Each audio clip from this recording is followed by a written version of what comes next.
So now we are going to study the reasons behind the increased cardiac output, the reasons behind the high cardiac output heart failure. So बच्चों, we have already studied there are two basic reasons of high output. There are two basic reasons of high cardiac output heart failure. वो दो reasons कौन सी हैं?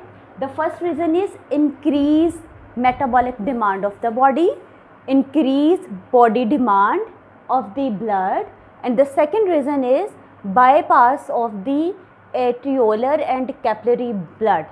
So ये वो reasons हैं जिसकी वजह से there will be the increased cardiac output, और increased cardiac output will ultimately lead you towards the cardiomegaly, और cardiomegaly के बाद there will be heart failure. ठीक है, सो ये दो फैक्टर्स हैं. अगर आपकी बॉडी के अंदर जी बॉडी की मेटाबॉलिक नीड्स बढ़ गई, कार्डियक आउटपुट बढ़ गया.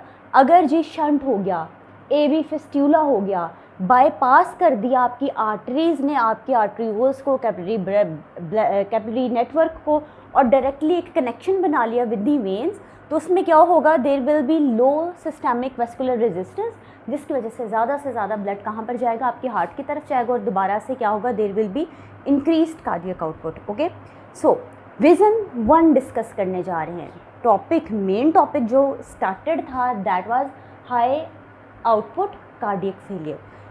अच्छा, इसमें फर्स्ट रीज़न डिस्कस करने जा रहे हैं कि ये हार्ट फेलियर हुआ किस वजह से, because of the increase body demand, because of the increase metabolic activity of the body.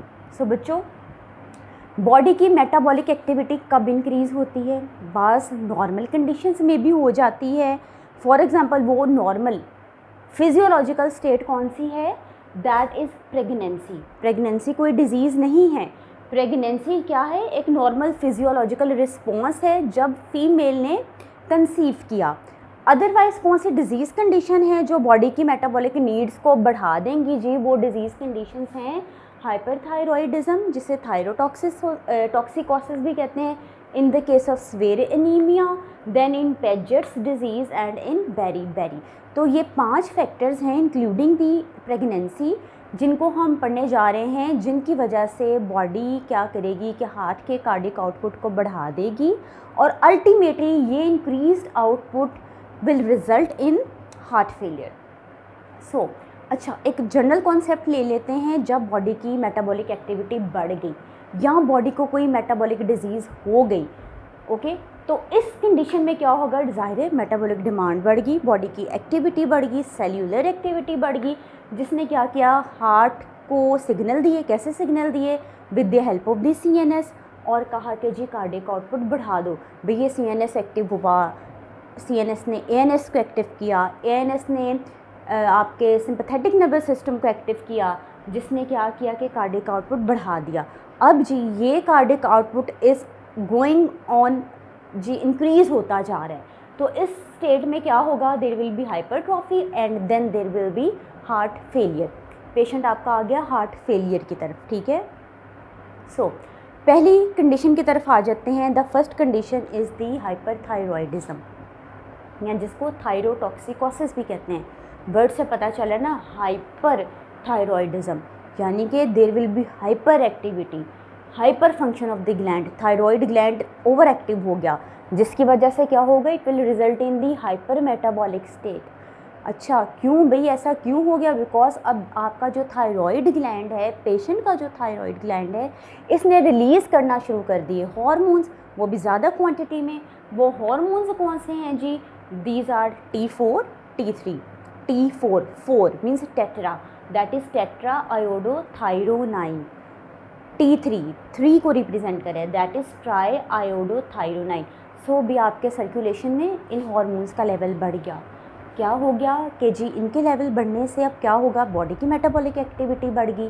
क्या हो गया, क्या रिजल्टेंट आएगा, there will be increase glucose absorption by GIT tract में ग्लूकोज की एब्जॉर्प्शन ज़्यादा होगी, ग्लूकोज ज़्यादा यूटिलाइज़ होना शुरू होगी. अगर ग्लूकोज ज़्यादा यूटिलाइज़ हो रही है तो अंडरस्टूड सी बात है, अब ग्लूकोज की फॉर्मेशन भी ज़्यादा होनी चाहिए. भाई अब नए सिरे से ग्लूकोज बनेगी या कोई और प्रोसीजर होगा? अगर नए सिरे से नियोजेनेसिस फ्रॉम द स्टार्ट अगर ग्लूकोज बनेगी, देयर विल बी ग्लूकोनियोजेनेसिस. नए सिरे से क्या किया, आपके लिवर ने ग्लूकोज की प्रोडक्शन कर दी। हाइपरथायरॉयडिज्म में क्या हुआ, फर्स्ट स्टेप ग्लूकोज की एब्जॉर्प्शन बढ़ी, ग्लूकोज की प्रोडक्शन बढ़ी, right from the start gluconeogenesis हुई, ग्लाइकोजिनोलिसिस हुई, ग्लाइकोजन टूटा और ग्लूकोज एटीपी की प्रोडक्शन हुई। देन क्या होगा, स्टिल यू नीड एनर्जी, अब आपको फैट सोर्सेज इस्तेमाल करने पड़ेंगे। उसके लिए जी you will go through the lipolysis, lipid lysis breakdown, lipids की ब्रेकडाउन हुई, फ्री फैटी एसिड्स बने, एनर्जी की प्रोडक्शन हुई, बॉडी ने इस एनर्जी को भी इस्तेमाल किया। अच्छा, अगर हम डिटेल में जाते जाए ना दिस, अगर तो ये प्रोसेस इज़ इंक्रीजिंग तो अल्टीमेटली क्या आने वाला है कि बॉडी में कीटोन बॉडीज़ का लेवल बढ़ जाएगा। कीटोन बॉडीज़ एसिडिक हैं, बॉडी में एसिडोसिस हो जाएगी। सो आप जितना आगे चाहें पैथोलॉजी में आप आगे जा सकते हैं। फिलहाल जी हाइपरथायरॉयडिज्म में क्या हुआ, ग्लूकोज की एब्जॉर्प्शन बढ़ी, ग्लूकोज की प्रोडक्शन बढ़ी, कहाँ से, ग्लूकोनियोजेनेसिस हुई, ग्लाइकोजिनोलिसिस हुई, लाइपोलाइसिस हुई। साथ ही साथ क्या हो गया कि जी ये सारी चीज़ें क्यों हुई, क्योंकि बॉडी की डिमांड बढ़ गई, सेल्स की डिमांड बढ़ गई, सेल्स को चाहिए, टिश्यूज़ को चाहिए ज़्यादा से ज़्यादा अमाउंट में ऑक्सीजन और अब न्यूट्रिएंट्स चाहिए। भाई इतने सारे काम हो रहे हैं, अब तो ऑक्सीजन और न्यूट्रिएंट चाहिए बॉडी को। अब जी क्या होगा, अब CNS एक्टिव हुआ, CNS ने सिग्नल दिए ANS को कि एक्टिव हो जाओ, ANS ने आगे जाके एक्टिव कर दिया सिंपैथेटिक नर्वस सिस्टम को, ठीक है, जो फाइट और फ्लाइट कंडीशन का सिस्टम है। इस सिस्टम के न्यूरॉन्स ने, एड्रीनर्जिक न्यूरॉन्स ने रिलीज़ किए कैटेकोलामिन्स। कौन से कैटेकोलामिन्स, एपिनेफ्रिन, नॉरएपिनेफ्रिन। अब इन प्रोडक्ट्स ने कहाँ जाकर काम करना है, इन न्यूरोट्रांसमीटर्स ने कहाँ जाकर काम करना है, they will act on the heart, they will act on the vessels. Heart पे काम करेंगे तो वी हैव बीटा-1 रिसेप्टर्स, एक्टिव हुए बीटा-1 रिसेप्टर्स ने क्या किया, आफ्टर एक्टिवेशन हार्ट की करवा दी कंट्रैक्शन, जिसकी वजह से जी हार्ट रेट बढ़ गया और कार्डियक आउटपुट भी बढ़ जाएगा, ठीक है जी। अगर जी वेसल्स की बात करूँ, वेंस की अगर कंस्ट्रिक्शन होगी, वेंस कंस्ट्रिक्ट की, ज़्यादा से ज़्यादा जो ब्लड है वो आपके हार्ट की तरफ गया, क्या हो गया जी, प्रीलोड बढ़ गया, एंड डायस्टोलिक वॉल्यूम भी इस केस में अल्टीमेटली बढ़ जाएगा, स्ट्रोक वॉल्यूम बढ़ जाएगा और कार्डियक आउटपुट बढ़ जाएगा। अगर तो ये परसिस्ट करता है, कार्डियक आउटपुट कंटिन्यूसली इंक्रीज़ होता जाता है भी। स्टार्ट में क्या हुआ, कार्डियक आउटपुट बढ़ा, मेरे वेंट्रिकल का साइज़ था that was normal cardiac output था, नॉर्मल वेंट्रिकल साइज़ था, कार्डियक आउटपुट बढ़ा, हार्ट के सेल्स फाइबर्स एक्सपैंड कर गए, मायोफाइबर्स एक्सपैंड कर गए ताकि और ब्लड आए जी, और ब्लड आ गया, मज़ीद ब्लड आता जा रहा है, मज़ीद एक्सपैंड होते जा रहे हैं, मज़ीद एक्सपैंड होने से स्ट्रेच बढ़ता जा रहा है, स्ट्रेच बढ़ता जा रहा है, तो अब आपके वेंट्रिकल्स की कॉन्ट्रैक्शन एबिलिटी कम होती जा रही है, जिसकी वजह से जी अब देखो मैंने कहा ना साइज़ बढ़ता जा रहा है, तो इट मीन्स कार्डियोमेगैली हुई, जिसमें क्या हुआ कि सेल्स का साइज़ इंक्रीज़ हुआ, हाइपरट्रॉफी हुई, अल्टीमेटली फाइबर्स स्ट्रेच किए, उनकी कॉन्ट्रैक्शन पावर बढ़ी and there will be the heart failure. Okay, अब हम यहाँ तक आ गए, ये फर्स्ट कंडीशन थी जिसने हार्ट फेलियर करवा दिया, ये पहली वो मेटाबॉलिक स्टेट थी जिसने हार्ट फेलियर करवा दिया। आ जाएँ जी सेकंड स्टेज के ऊपर। अब सेकंड स्टेज क्या है, सेकंड डिजीज़ क्या है, that is severe anaemia. Severe anaemia में यू नो कि क्या है जी, कैसी प्रॉब्लम है, in which there will be no proper amount of, यानी कि इनफ क्वांटिटी में आपके पास और हेल्दी RBCs नहीं हैं, RBCs नहीं है, या फिर आप कह लो हीमोग्लोबिन की ऑक्सीजन कैरिंग कैपेसिटी कम है। अब जी मेरे तो सेल्स को भी चाहिए ऑक्सीजन, अब जी क्योंकि ऑक्सीजन का लेवल आपकी बॉडी के अंदर आप कम है, there is low level of oxygen in the blood, तो अब जी मेरी टिश्यू की डिमांड है कि उसे ऑक्सीजन चाहिए। इस केस में अगेन CNS एक्टिव हुआ, जिसने ऑटोनोमिक नर्वस सिस्टम को एक्टिव किया, then it will activate the sympathetic nervous system, जिसने जी कैटेकोलामिन्स रिलीज़ किए, यानी कि एपिनेफ्रिन, नॉरएपिनेफ्रिन रिलीज़ किए, जिन्होंने बीटा-1 रिसेप्टर्स और जी आपके वेन्स के ऊपर काम किया, हार्ट पे काम किया, हार्ट रेट बढ़ा दिया, कार्डियक आउटपुट बढ़ा दिया, जिसकी वजह से लेफ़्ट वेंट्रिकल्स क्या होंगे, अब जी आपके लेफ़्ट वेंट्रिकल ज़्यादा से ज़्यादा ब्लड को पंप करेंगे। लेकिन जो आपने इस कंडीशन को कंट्रोल नहीं किया तो क्या हुआ, अगेन आप हाइपरट्रॉफी की तरफ चले गए, कार्डियोमेगैली की तरफ चले गए, और ultimately there will be the heart failure. So ये सारे प्रोसेसेस दोनों तरफ क्या होंगे, सेम होंगे। अब जो एक नॉर्मल फिजियोलॉजिकल स्टेट की बात कर लेते हैं, जिसमें अगेन कार्डियक आउटपुट बढ़ जाता है, दैट इज़ प्रेगनेंसी। अच्छा, प्रेगनेंसी क्या है, एक नॉर्मल फिजियोलॉजिकल प्रोसेस है। प्रेगनेंसी में क्या होगा कि after conceiving there are changes in the body of the conceiving subject, mother के बॉडी में चेंजेस आएंगे जो कि नॉर्मल फिजियोलॉजिकल चेंजेस हैं। ओके, क्यों ये चेंजेस आए? बिकॉज अब during that conceiving period there is foetus development, foetus development हो रही है तो ज़ाहिर बॉडी के अंदर, सब्जेक्ट के अंदर, फीमेल्स के अंदर हार्मोनल चेंजेस आ रही हैं, टोटल जो ब्लड का वॉल्यूम भी बढ़ जाएगा। क्यों बढ़ेगा? क्योंकि ज़ाहिर अब जो मदर है उसने फीटस को भी ब्लड प्रोवाइड करना है, उसको भी न्यूट्रिएंट्स प्रोवाइड करने हैं, तो भी वहाँ भी CNS एक्टिव हो गया, तो भी टोटल ब्लड वॉल्यूम बढ़ गया, फीमेल्स ने वेट गेन कर लिया। कैसे कर लिया ये कंडीशंस अभी डिस्कस करते हैं। और जी क्या होगा कि फीटस का साइज़ बढ़ा है तो ज़ाहिर उसकी डिमांड बढ़ी, उसे न्यूट्रिएंट्स चाहिए। तो बच्चों ये जब सारे फैक्टर्स आए तो इनकी वजह से भी क्या होगा कि CNS एक्टिव होगा, फिर पैरासिम्पैथेटिक नर्वस सिस्टम एक्टिव होगा, जिसमें से जी फिर ANS एक्टिव होगा। ANS एक्टिव हुआ तो उसने जी सिम्पैथेटिक नर्वस सिस्टम को एक्टिव किया, जिसने कैटेकोलामीन्स रिलीज़ किया और कार्डियक आउटपुट बढ़ गया ताकि फिटस की डिमांड को पूरा कर सके। अच्छा, वेट गेन, एक्स्ट्रा वेट क्यों आ जाता है ड्यूरिंग प्रेगनेंसी? भाई अगर आप वेट चेक करो ना तो फिटस का वेट कितना है? That is almost 8 pounds weight है। प्लेसेंटा का कितना है? एमनियोटिक फ्लूइड का कितना है? ब्रेस्ट टिश्यूज़ का वेट कितना है? इन तीनों का जी, प्लेसेंटा का, एमनियोटिक फ्लूइड का और ब्रेस्ट टिश्यूज़ का वेट कितना है? That is 2 to 3 pounds. 2 to 3 pounds इन तीनों का अलग अलग से वेट आ गया और ब्लड सप्लाई भी बढ़ जाती है, कार्डियक आउटपुट बढ़ गया, जिसका अगर वेट करें दैट विल बी 4 पाउंड्स। और अगर जी ज़ाहिर है अब फैट फॉर्मेशन भी हो रही है, फैट्स भी स्टोर हो रहे हैं, क्योंकि आगे जाके इन्हीं फैट्स ने हेल्प करना है सब्जेक्ट को, मदर को, फॉर द डिलीवरी और ब्रेस्ट फीडिंग के लिए। और इस फैट का वेट आपके पास है 5 to 9 पाउंड्स। सो अगर मैं इन सारी लोअर लिमिट्स को काउंट करूँ तो मेरे पास आंसर आता है 25, अपर लिमिट्स को काउंट करूँ तो आता है 35। सो ड्यूरिंग प्रेगनेंसी जो मदर है उसका वेट 25 to 35 पाउंड्स बढ़ जाता है। ओके, इस तरह से वेट बढ़ जाता है। अब प्रेगनेंसी में क्या हुआ? क्योंकि अब there is foetus, there is another body in the mother, तो भाई अब इस केस में क्या है? ज़ाहिर है मेटाबॉलिक डिमांड्स बढ़ गई, क्योंकि अब फीटस को भी न्यूट्रिएंट्स रिक्वायर्ड हैं। अब जी जिसमें कैटेकोलामीन्स अल्टीमेटली बढ़ जाएंगी, क्योंकि CNS एक्टिव हुआ, आपका ANS एक्टिव हुआ, आपका सिंपैथेटिक नर्वस सिस्टम एक्टिव हुआ, जिसने कैटेकोलामीन्स बढ़ा दी। ये सारा प्रोसीजर बच्चों चलेगा। जब जी कैटेकोलामीन्स बढ़ गई, इसने क्या किया? वीनस रिटर्न बढ़ा दिया। वीनस रिटर्न बढ़ा दिया इट मीन्स के आपका एंड डायस्टोलिक वॉल्यूम बढ़ा दिया।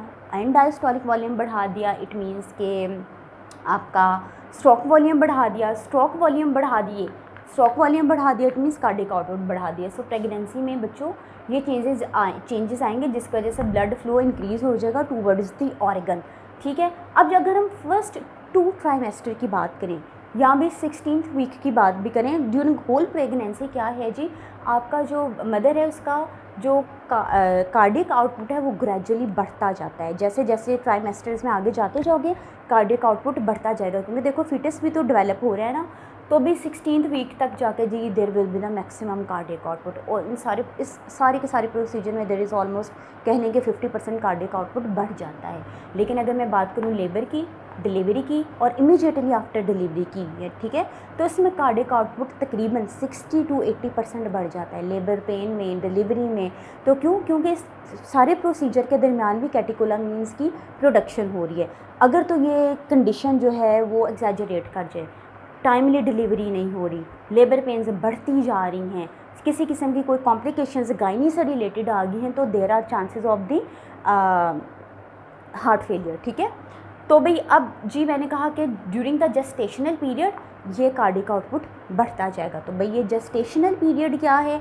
जेस्टेशन पीरियड है, time of development of foetus in the womb, वो टाइम जिसमें फीटस मदर की सब्जेक्ट की वॉम्ब में डेवलप कर रहा है। This is the time between the conception and the birth. Delivery और कंसेप्शन के दरमियान का पीरियड, टाइम फ्रेम जिसके अंदर फीटस की ग्रोथ हो रही है, तो this is the gestational time. Okay, अब जी ये थर्ड कंडीशन डिस्कस कर ली, आ जाएं फोर्थ कंडीशन पे। अच्छा, ये pregnancy was a normal condition, अगर जी प्रॉपरली उसकी मैनेजमेंट नहीं हो रही, मदर की केयर नहीं हो रही, then it will lead you towards the heart failure.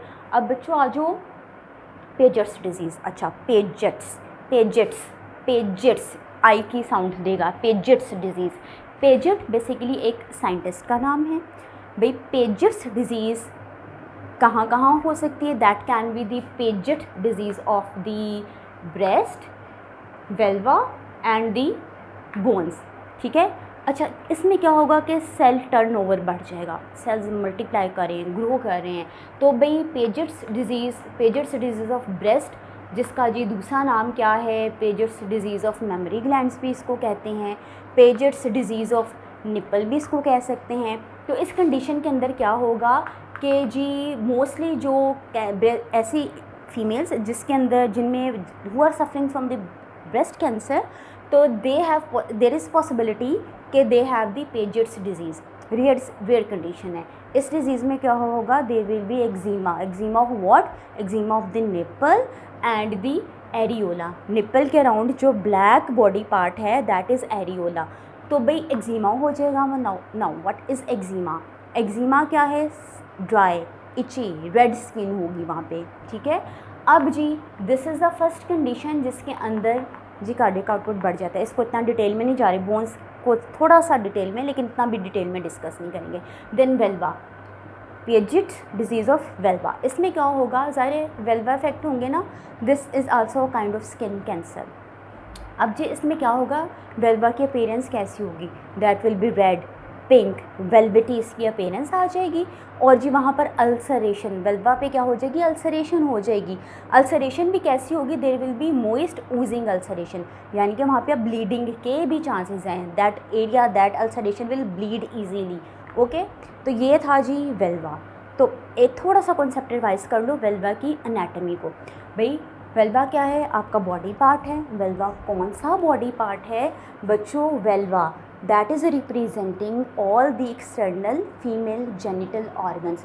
ये फीमेल जेनिटल ऑर्गन्स को रिप्रेजेंट कर रहा है भाई। फीमेल जेनिटल पार्ट्स को रिप्रेजेंट कर रहा है। कौन से पार्ट्स हैं इसके? मोन्स प्यूबिस है, okay, you have labia majora, labia minora. अच्छा, ये जो आपके पास वेल्वा है ना, इसको थोड़ा सा कॉन्सेप्ट इसका यहाँ से याद रखो कि ये स्टार्ट कहाँ से होता है, कहाँ से लेकर कहाँ तक ये पार्ट है। This is basically starting from the mons pubis, या जहाँ पे प्यूबिक हेयर्स हैं, that is in front of the pubic bone, that is at the lower part of the belly. वहाँ से ये शुरू होगा, मोन्स प्यूबिस वहाँ से शुरू हुआ, and it will and at the NS. NS क्या है? ओपनिंग है जहाँ से स्टूल्स पास करते हैं। ओके, मैंने आपको यहाँ तक बता दिया कि वेल्वा क्या है, एक्सटर्नल फीमेल जेनिटल पार्ट है, ठीक है, जिसके अंदर कौन कौन से सब पार्ट्स कौन कौन से हैं, that is mons pubis where you have the hairs, females have the hairs. अच्छा, देन दो फोल्ड्स हैं इसके अंदर, दोनों फोल्ड्स कौन कौन से हैं, labia majora, labia minora. Labia majora that is outer fold, labia minora that is the inner fold. Folds का काम क्या है? प्रोटेक्शन प्रोवाइड करना।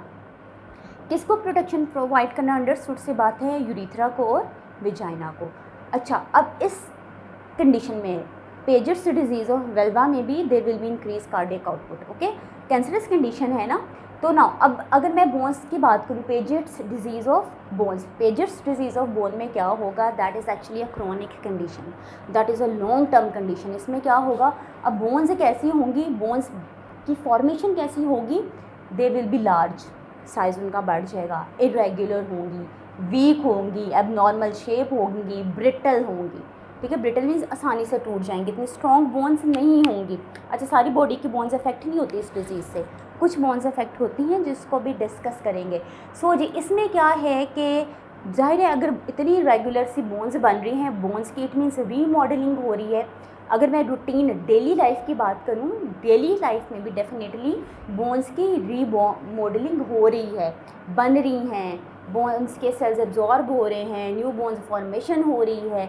लेकिन अगर ये remodelling out of a balance हो जाए तो तब क्या होगा, there will be the Paget's disease of bones.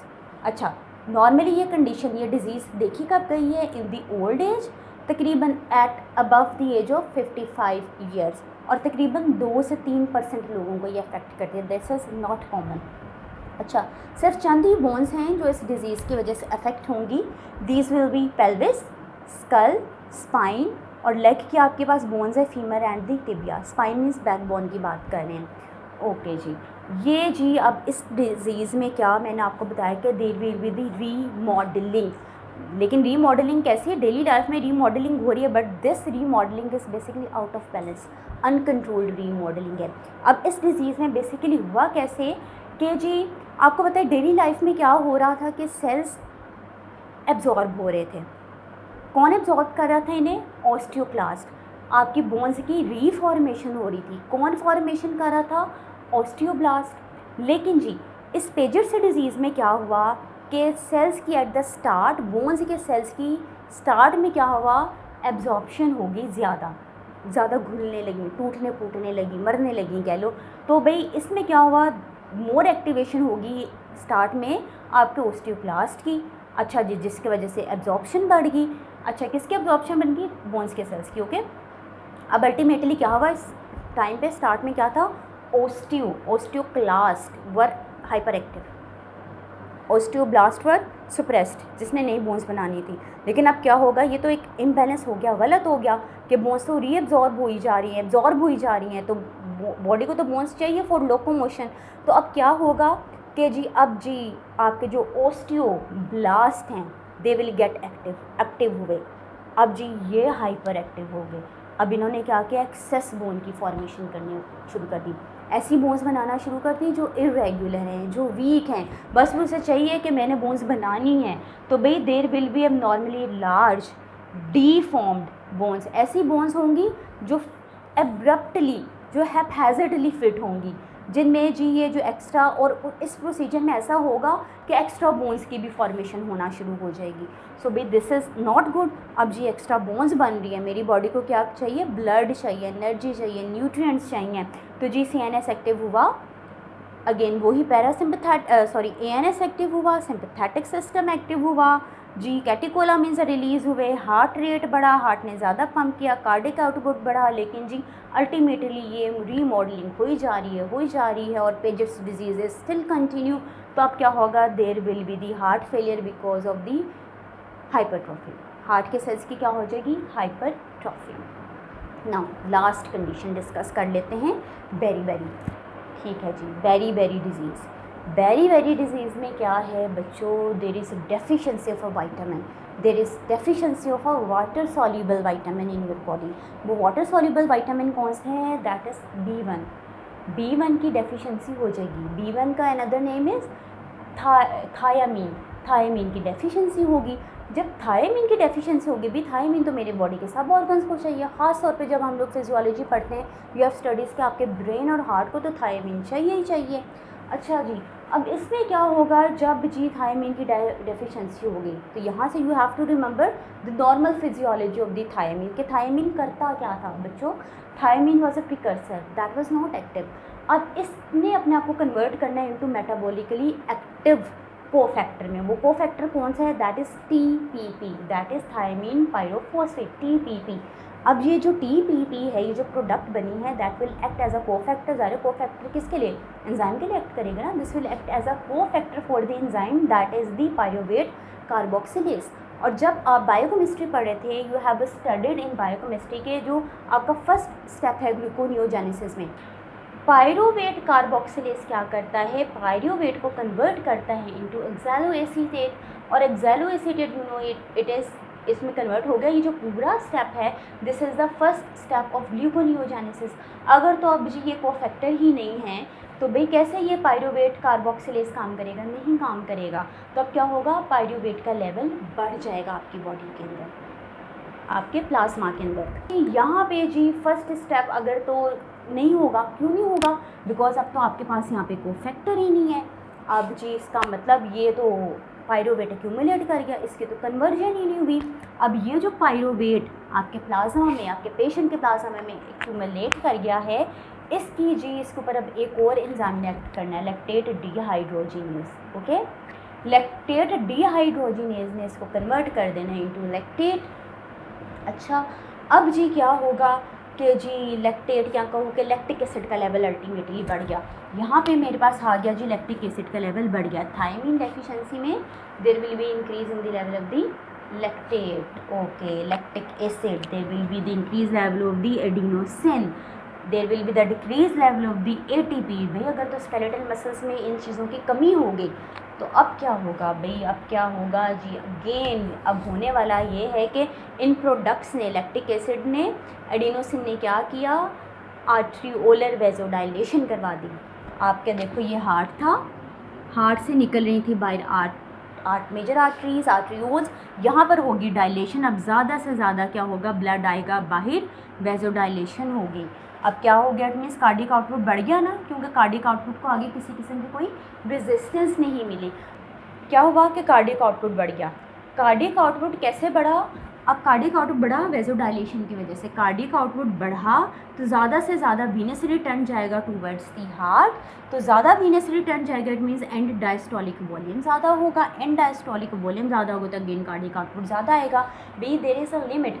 तो वही जो बात पहले डिस्कस करते रहे हैं भाई जी, आपका जो वेंट्रिकल्स है उसमें मसल फाइबर्स हैं वो स्ट्रेच कर रहे हैं, स्ट्रेच करते करते क्या हो गए, इतने स्ट्रेच कर गए नाउ दे आर स्टिफ। अब उनकी कॉन्ट्रैक्शन एबिलिटी नहीं रही। जब सिस्टली आना है तो उन्होंने प्रॉपर्ली कंट्रैक्ट नहीं करना, जब डायस्टली आना है वो ऑलरेडी स्टिफ है, उन्होंने प्रॉपर्ली एक्सपैंड ही नहीं करना। Now this will lead you towards the heart failure.